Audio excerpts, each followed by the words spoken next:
My name is Bekah, and I'm going to recite Romans 8, 1 through 17. Romans 8, 1 through 17. There is therefore now no condemnation to those who are in Christ Jesus, who do not walk according to the flesh, but according to the Spirit. For the law of the Spirit of life in Christ Jesus has made me free from the law of sin and death. For what the law could not do, in that it was weak through the flesh, God did, by sending his own Son in the likeness of sinful flesh. On account of sin, he condemned sin in the flesh, that the righteous requirement of the law might be fulfilled in us, who do not walk according to the flesh, but according to the Spirit. For those who live according to the flesh set their minds on the things of the flesh, but those who live according to the Spirit, on the things of the Spirit. For to be carnally minded is death, but to be spiritually minded is life and peace.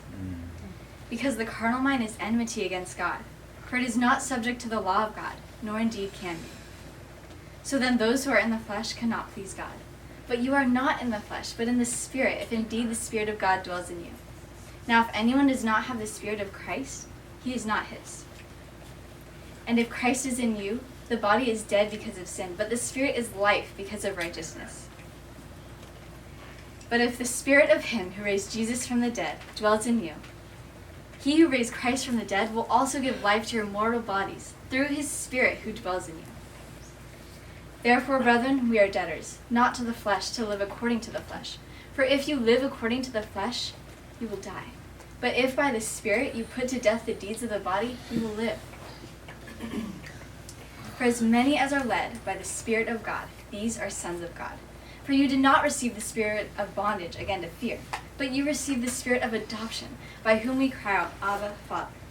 The Spirit himself also bears witness with our spirit that we are children of God. And if children, then heirs, heirs of God, and joint heirs with Christ, if indeed we suffer with him, that we may also be glorified together. Romans 8, 1 through 17.